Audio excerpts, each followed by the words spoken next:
episode 6. I am 1 in 4. I am here with Nikki, and she's going to be sharing her infant loss and awareness story today. But before we do that, just a little bit about her. Yes. I have been married to my husband, Charles, for about 3 years, but we've been together for 8. Mm-hmm. I work at H&M. I've been there for over 11 years, but am currently taking a break just to kind of get myself healthy, which is something I really should have done probably about a year ago when I did experience my loss. But we're doing it now, and it's been amazing, and definitely something I needed. So yeah. That's good. Yes. She has 2 doggies. You'll hear them in the background making noise or talking. So we are just going to let Nikki share her story today and just kind of hear about her process in all of this and how she's gotten to the point where she is now and the healing that has gone into all of this. And afterwards, I will ask some questions. But for the most part, we're just going to let her kind of share her thing. Let me talk. She's so excited, guys. We've already retaken this video a couple of times. It's fine. Okay. So I guess She has notes. I do have notes because y'all, if I don't put notes down, then I will forget everything. It's not notes. She wrote a book. There's pages of scrolling. It's fine. I'm gonna give away all your secrets. We keep it real. This is real. For real. Okay, so anyways, we decided to start trying for a baby.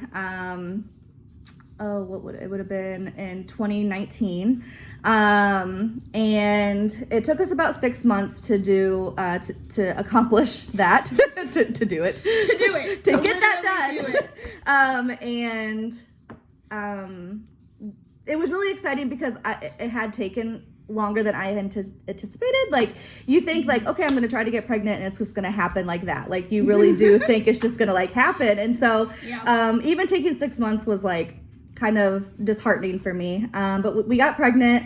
And so, as a first-time mother, I definitely did a whole bunch of shopping. No, I was not going to wait for the baby shower.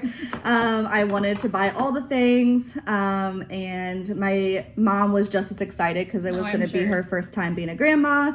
We ended up, I had everything. I had the nursery. I had the stroller. I had the car seat. I didn't wait for the baby shower. Nope. What was anyone supposed to buy you? The extra stuff. I didn't have like bed sheets and the padding and I don't know. I didn't have any bottles or passy. Well, I did have passy. I didn't have any bottles. So there were still some things, but just a few things. I did most of the shopping already.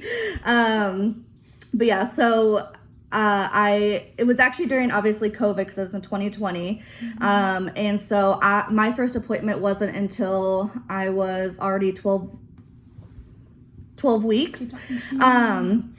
And so when I got in, everything was normal, good heartbeat, and we decided to not do any genetic testing, just because I didn't really care either way. I just knew I wanted to have a baby.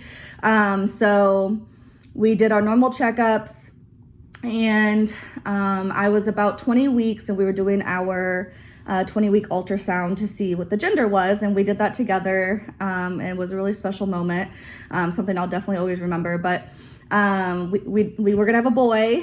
We did have a boy, and mom. You said boy mom. Boy mom. And so we during the ultrasound, the tech did mention that he was running a bit small, about 3 weeks smaller in all areas. So it wasn't like certain parts were small or anything like that.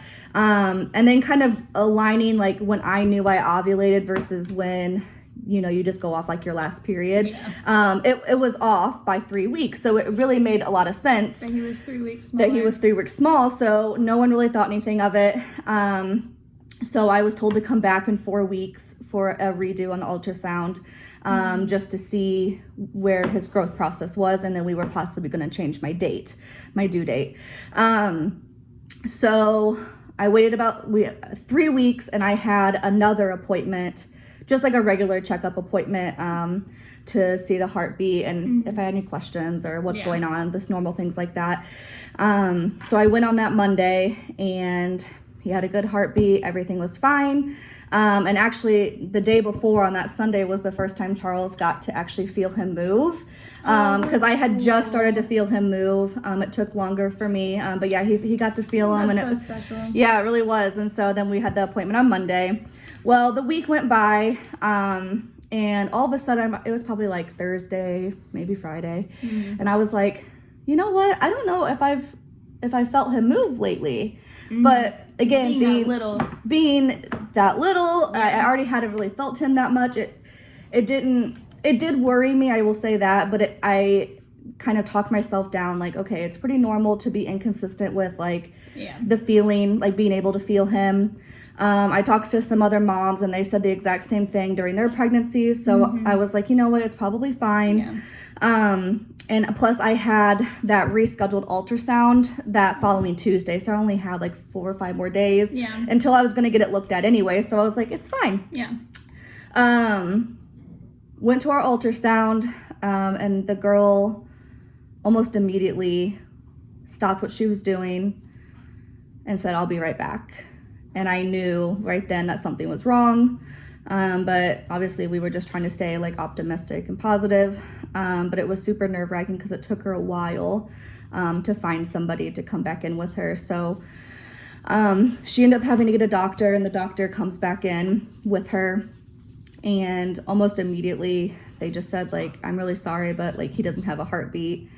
And that was like an emotion I can't explain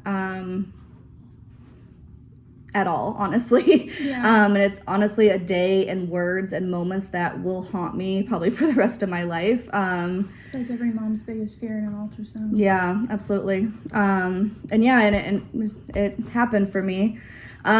So we took a good, 20-30 minutes just sobbing and crying, and they let us have the room. And so after I kind of gathered myself, we were able to move into a different room and just kind of ask like, okay, what are the next steps? So since I was technically 23 weeks, I had to be induced and then deliver. They told me I could go home and take some time if I wanted, but obviously like to have a deceased fetus in for too long could be harmful for me. Plus I'm not a patient person. So I was like, let's just we're already here at the hospital. Like, let's just do this and get it over with, kinda, cause I didn't know what else to do. And so, we went down to labor and delivery.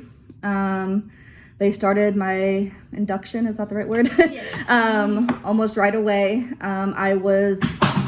Most women, or I don't know about most, but they did say that most of the time or sometimes, I don't know which one, women's bodies will know if they lost the baby, and they'll automatically go into labor themselves. That was not my case at all. I was 100% closed. I had not softened at all. So I had to go through the most with my induction. And it was a lot of pain. I had just gotten to the point where I was like, give me the epidural, because I cannot stand horrible. Contractions are horrible. Yeah, the cramping was like unreal. Like, it woke me up in dead of sleep. Like, it was bad. Anywho, so I delivered Chandler at 5:50 a.m. on the 12th, August 12th of 2020. He was perfectly formed. He was beautiful. He had my nose, which, I mean, not the best nose, but better than his dad's. Yes. And he had his dad's feet and toes. I mean, identical. It was like the cutest thing. I was like, cute but gross. I mean, if you hate feet. Not big feet. He was baby feet are cute. They are, and they were like Charles. this big. Oh so my God. It was super cute. He was beautiful. Fully formed, perfect little face. I mean, seriously, he was gorgeous. And it was almost just, well, I don't know, because I don't have any other babies, but like, it was still, I would say I was still happy. I was still happy that I got to hold him and be with him. And that's something that, like, you know, they ask you, like, do you want to see him? Do you want to hold him? And there was no way that I was going to say no. And some mothers do, and that's totally okay. Sometimes that's just how they have to grieve. Like. Yeah. But for me, I needed to hold him, and I needed to spend some time with him. And so, yeah. That's cool that you guys got that time, though. Some moms that miscarry, especially super early on, don't ever get to hold their babies or see them. Absolutely. So that was really special. Yeah, it made it so that I knew that there was gonna, like, there was, like, closure. Closure, yes. Thank you. There was closure. Yeah, there was like a goodbye. Yeah, exactly. So they were so sweet at the hospital. They put him in a little outfit. They wrapped him in a blanket, put a little hat on him. And so, yeah, we spent a few hours with them. We video chatted with my parents, and they got to see him. So leaving was obviously very hard, but we ended up obviously having to leave at some point. So they were like, stay as long as you want. But I'm like, forever? Like, can I just live here? Yeah. So, yeah, we left, got home, and realized I had done all that shopping. So I had tons of boxes and a closet full of clothes and everything you can imagine waiting for me. So happy my parents came down, and honestly, I returned everything. There's just a couple outfits I kept that just really reminded me of him, which I have in a shadow box now. But yeah, we just kind of parted ways with everything because that was how I felt like I needed to cope. And obviously, like, we knew we wanted to try again, but we didn't know when, and, you know, if having that specific stuff would trigger anything. So we just decided that when the time comes, we'll get new stuff. Start fresh. Yeah. Healing process, it's still ongoing. It's a journey. I don't really know what else to say. It's hard. I think there's some support groups that I am on Facebook that I was more active with than I am now. And so, yeah, I that was helpful, just to see that I was not the only one. Like, when you have that happen, you really think, like, what did I do? Like, that was my first thought. Like, what did I do? Like, how did I mess this up? Like, why did this happen to me? Like, how did this happen? So, to kind of go back a little bit, we did do a ton of testing. I mean, I filled up so many vials of blood just to figure out maybe if there was something wrong with me that would have caused it. I decided to not do an autopsy on him because I just didn't like the thought of his little body being, like, cut into. But we did do the placenta. So they did do the placenta testing, and everything came back 100% normal. He didn't have anything wrong with him that they know of. Perfect little angel. Yeah, perfect little angel. So, yeah, we had my parents here for about a week. Thank God, because I barely could stand up, eat, do anything. So she was definitely helpful with that, and yeah. So, like, how long did you take off after? Like, how long before you just, like, threw yourself back in? I know you said it wasn't very long. Well, I took the standard bereavement time, which I believe is 2 weeks. Which is just insane to me. That is so short of a time. Yeah, it felt like, at the time, I'm sure it felt really long. Like, it did, yes. Yeah, I'm sure. You were probably just like, I need normal. Because on top of that, I mean, I actually have, like, I had to go to the funeral home. I had to figure out, do I want them in a casket and buried? Do I want them cremated and have them in an urn? Like, I literally, like, days after getting out of the hospital, losing my child, I had to go to a funeral home and make those decisions. And it was hard. So yeah, 2 weeks at the time, I was like, me being me, I'm like, okay, I'm ready. Like, I would rather put my mind on something else. Like, I can't just drag this on, essentially, is kind of how I felt. Like, I can't just, like, sit here and be do that sad for Yeah. the rest of my life. Like, I have to move on, and it was hard, but I had to do it. So I went back to work after those 2 weeks. I was able to kind of like supplement some of my hours with PTO. So for a pretty long time, I wasn't quite working full time. I was able to supplement hours for a while, which was helpful. Sorry, my dog is dropping bones all over the floor, and I have hardwood floor. So, but yeah, that was 2 weeks and went back. That's what I did. do you feel like now that you've taken the time, like, and after it's been so long and now that you're taking the time to actually like sit and process in it, that it was better for you to wait and not do it all right away? Like, do you think that you would have been able to process it as you are now if you would have done it? That's a good question. Right then? I haven't really thought about that. I mean, maybe not, because it was so fresh. I feel like maybe I could have easily just been in my somber and, stayed in bed and exactly. Whereas like the time that I'm taking now, like I have been able to be way more active with my church and Bible studies and really, really building my relationship with God and leaning more on Him. Yeah. And I don't think I didn't have the connections with the relationships then that I do now. So, I mean, yeah, perfect timing, I guess. Yeah. He always knows. He does. And so, do you feel comfortable sharing kind of your journey with like going into trying again? Sure. Yeah. So during all that testing that I was talking about, we found out that I no longer. My dog is putting the bone on my pants. I'm so sorry. What is that? During all that testing, I found out that I no longer had antibodies to the MMR vaccine, which is measles, mumps, rubella. So interestingly enough, your body can that is weird. Grow out of the vaccine. Yeah, That's weird. I guess out of the antibodies. So I decided, since I was that and the Tdap, I was gonna have to get anyways. After you have the baby. So we knew that we were gonna try again. And again, me just not being a very patient person, I'm like, I'm on this, Stay on top of it. I want to do this. I want to have my baby. And so I had to go get those 2 vaccines. So we had him in August. Yeah.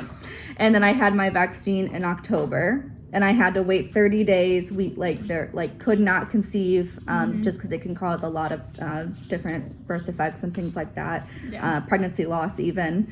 So we waited the 30 days. So we started trying in November. We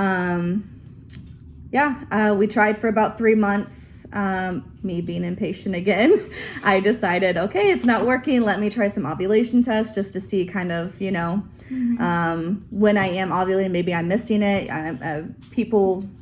Women can have very irregular ovulations as well. Like, when the app predicts it, like I could either be like super early or super late. It could happen really right quickly. After your period, right before. Yeah. So I decided to start testing again and tested for about 3 months and realized that I was not ovulating at all. I ended up getting COVID, and after I got COVID, because my body was so sick with it, it did mess with my menstrual cycle. That following month, I was quite a few days late, which has happened to me, like if I had the flu or something. So it's happened before, and I didn't really think anything of it. Yeah. And then the following month, I just didn't have a period at all. So I went 3 months with no cycle. My OBGYN was saying like, hey, I can, give you this medicine. It'll force start a period for you. But I really was trying like, no, let my body just work this out naturally. Yeah. Like, I don't want to just force start it. Like, I kind of wanted to know like, well, why is this happening? Like, right. I just don't want to fix the problem. I want to know why it's happening. Yeah. And so I decided to wait all that time to try to see if it would start on its own. We obviously did some blood work, some testing to see like if my hormones were off or whatnot. So I decided to go ahead and do the progesterone to force start a period. So I did that. And then right away I started my Clomid treatment. Because at that point it had been over 6 months with pretty much no ovulations. I mean, not that I would complain not having a period for 6 months, but still, like... Well, it was only a period for 3... I didn't have one for 3 months. Yes. But either way, I was not ovulating. Right. So 3 months without a period would be great. You would think, but not when you're trying. Not when you're trying to get pregnant. But when you're not getting pregnant, like 3 months without a period, it's just fine. Yeah, for sure. During the summertime, too. Yes, yes, bathing suits, for sure. But yeah, so I did my first round of Clomid then. I did not ovulate for the 3 months of Clomid that I was on. And then it happened again where I just didn't have a cycle. So I had to force start my period again. And that was the most recent one. So I am on the highest dose of Clomid now, which is 200.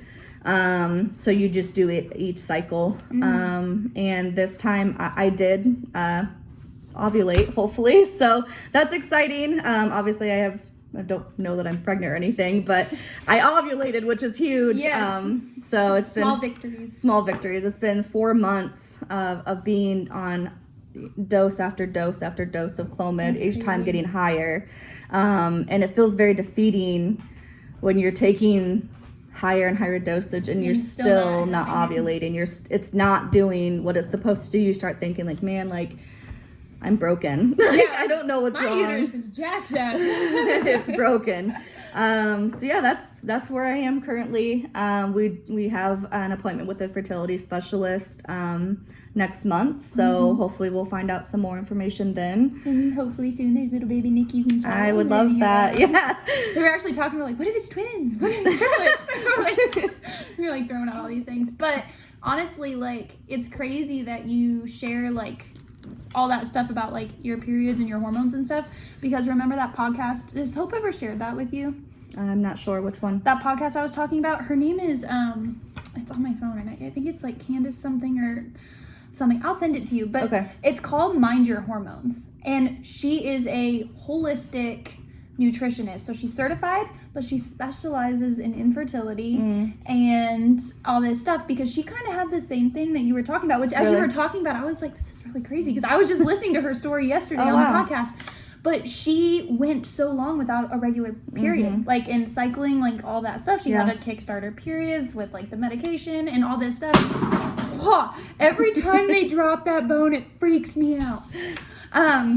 But yeah, so anyways, she was actually a teacher, I think. And then she went back to school to become a nutritionist because she wanted to kind of learn more about like her body and why all this stuff was happening and stuff.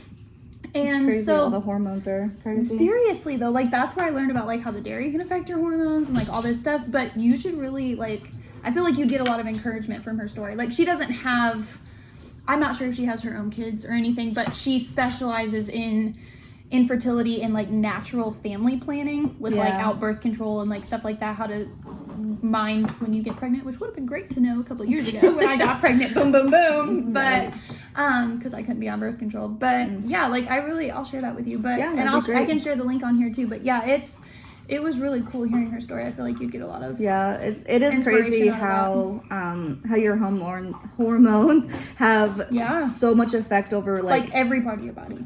Every part of your body. Yeah, it is pretty insane. Well, and she, like, the way she talks about it, like, food is, like, the number one thing that affects your hormones, which is not what you would expect. Like, which is, like, the worst because, like... Food is food. Like, you just want to eat food. I know. That's right.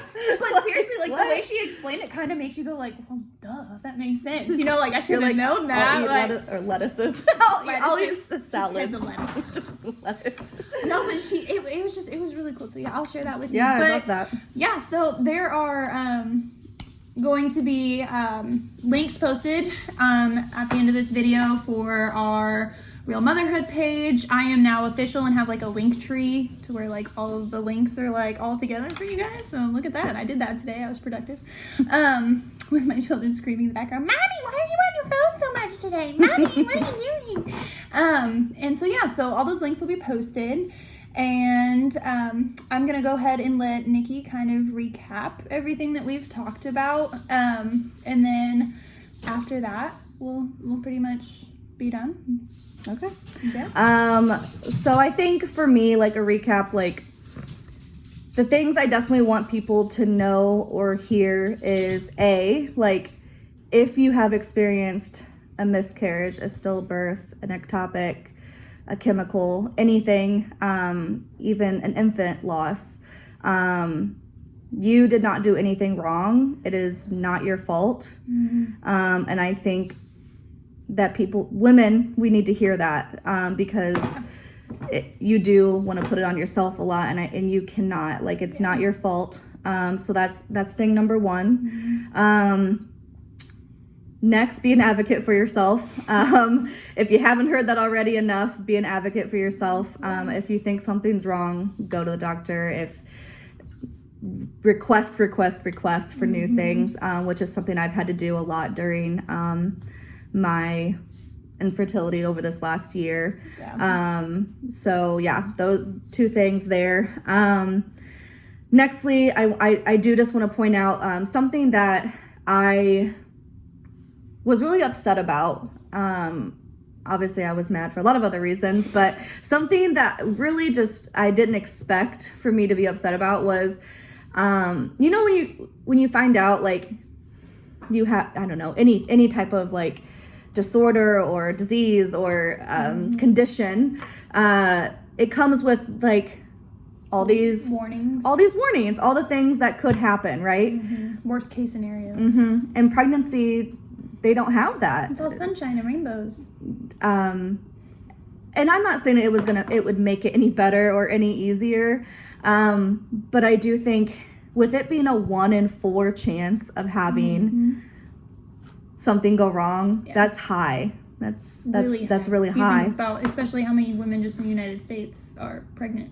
Like, that's a lot of people. And like I said, not that it would make it any better, but I think in my case, I think I would have at least been able to cope with it better, because as women, I feel like a lot of times we do tend to blame ourselves or think, what did I do wrong? But if I would have had that knowledge prior to knowing I just had a stillbirth, then I would have at least been able to be like, okay, well, man, yeah, this obviously still sucks, but like, I know about it. I knew it could happen. It was something that could have happened, and I am knowledgeable on it. And so I really have pushed, I have spoken to, I'm not going to remember her title, but she's basically a woman who works in the hospital and talks to all pregnancy loss mothers, and literally asks them like what the hospital could have done differently, what the doctors could have done differently. Were we happy? How do we feel now? And so I really appreciated the checkup, but most importantly, she listened to me. And she took my ideas to the board and suggested that they do have maybe some type of pamphlet when it comes to stillbirth, miscarriage, the different ones, and what it could look like, and that it is a real possibility, because I think we should have that knowledge while being pregnant. So the other thing I want to go over is, and I have this one written out because I wanted to make sure that I said it exactly right. I know it in my brain, but like when I'm talking, I just don't want to say it incorrectly. So just distinguishing between the types of pregnancy losses, and in my opinion, honestly, they should be addressed correctly. Having a stillbirth and having a miscarriage, having an infant loss, they're all 3 different things. And each woman went through something completely different. And so I think it's important that we can acknowledge the differences and what they are.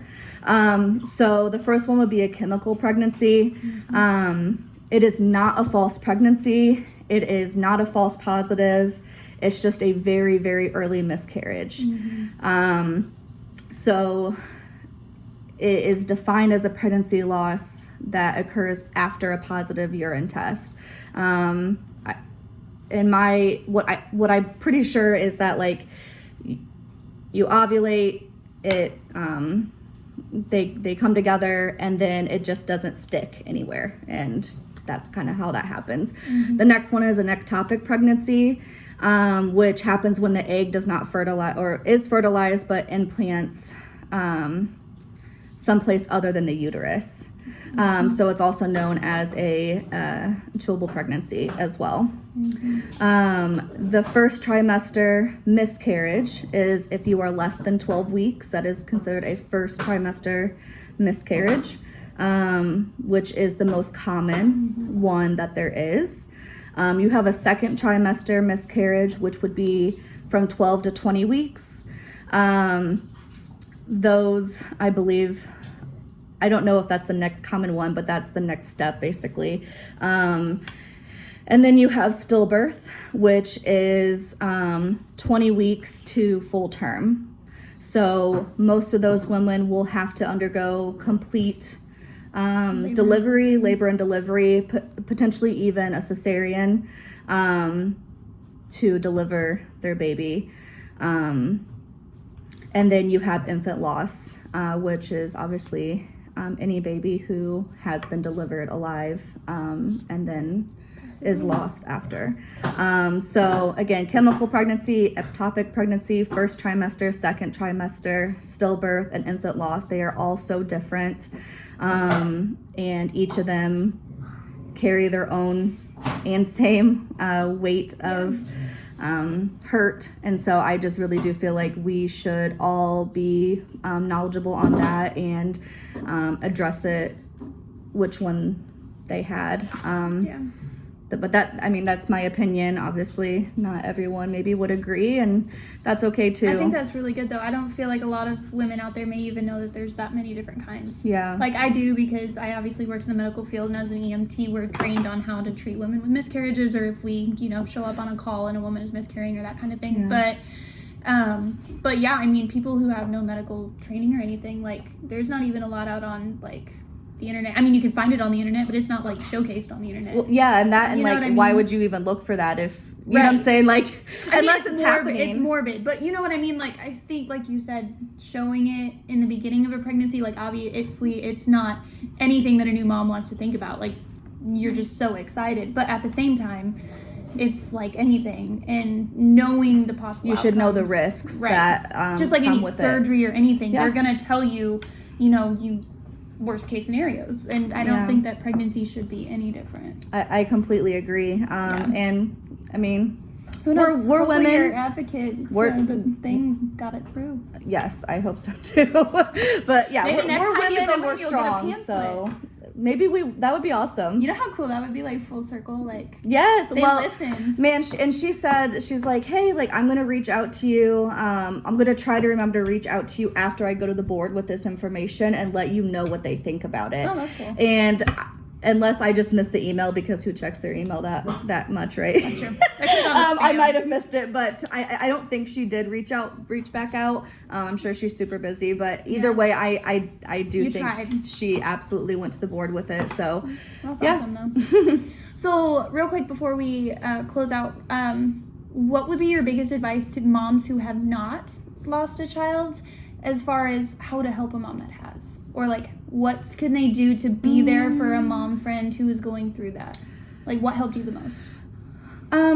I think with any loss, any family loss, pretending like it didn't exist isn't always helpful. I think maybe even just ask the mom, do you care if I talk about them? Do you care, like, maybe see what she wants, because everyone's different. I'm very different. I very much appreciate somebody talking about Chandler. Yeah. It makes him kind of feel like he's still here. Not even that, it's that he existed and he was real. Like he was, a person. It's just like if, one of your parents passed away, like, a lot of times you still want to talk about your stories with them and remember good things about them. And so it's the same at least for me, it's the same with pregnancy loss as well. Like, I don't want to just pretend like it didn't happen and not talk about it. Like, I would prefer to talk about it. And a lot of times people don't know how to react. Like, I'm sure it is very, like, it's kind of almost taboo, I guess, but like Yeah. people, they don't know what to say, and that's okay too. I think just listen to what they have to say, and I think just love on them as a mother who hasn't experienced it. Even if you have experienced it, to be honest, it's still very hard, and I think that regardless, you're not going to know what to say. Even if you have experienced it and so have I, we have different experiences. So just because I'm open and want to talk about it doesn't mean that the other person is. Yeah. So I think just being very open on like, are you okay talking about it? And that's why I was so hesitant coming to her about this. We were actually at coffee and I was like, in the back of my mind, I had been thinking about it all week, and she was like kind of sharing her story on it, and I was like, okay, do I ask her? Or like, put my foot you into couldn't like have asked a better person, I don't think. Which is great. And then we ended up getting the same kind of haircut, which was funny. I know. On the same day. We chopped all our hair off. Hers was a lot longer. But yeah, like it was just, I'm very glad that you were open to, because like you said, not every mom, I was so nervous. I was like, I am happy to talk about it whenever. I will talk about it with moms who haven't experienced it, moms who have experienced it. Somebody who has never been a mom, I will talk about it with them as well. Like, I think it should absolutely not be a taboo subject, and I think that people should know about it. And be able to communicate about it. Me too. I'm really excited because next time that you're probably going to see Nikki, we're probably going to wait a while, and she's gonna have a little babe with us in this video. Yes, we'll do a follow through on the rest of the journey. Yes, that would be great. That would be super cool though. Like looking back at this video and then like recording. I would love that. That'd be so cool. We're gonna do it. It's gonna happen. Okay, I'm declaring it right here, right That's now. what I'm saying. We're declaring this. I'm gonna die if it's only in the next few months. Like she's gonna call me and be like, "Hey, I'm pregnant." And I'm gonna be like, "Yes." That would be amazing. Yes, I really obviously hope it does, but at this point, I'm just chill. Like, if it happens, it happens. It is really God's will and His timing, and that's something during this time that I've really had to learn. Yeah. So yeah, I feel okay about it now. My kids. Okay, I love Zane. I don't know the other two. You can have Zane. After today, he is all yours. He can come live with you for a week. You'll give him back so fast. I don't want to have a baby. No. I told my sister, she was, one of her friends messaged me the other day, and she was like, "Oh, I'm having baby fever," and I was like, "Borrow my kid for a week."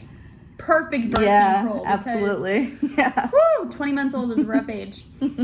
But yes, so thank you so much. You are so welcome. For talking and your story and letting me wear your jacket. My house is really cold. I was gonna wear my coat. She's like, "Please don't wear your coat in my house. Make it look like I'm freezing you out." So I got a jacket on. But yeah, that's pretty much all I got. Yeah. I think also if you have any questions that maybe I didn't address or talk about, feel free to put them on here. And JC, I'll get them to you. Can give them to me, and I will answer the best I can. Sounds good. Yep. Well, I love you guys. You will see me next week. I have no idea what we're talking about yet, but that's fine. But yeah. Thanks for listening to my story. No problem. Bye, guys. Bye.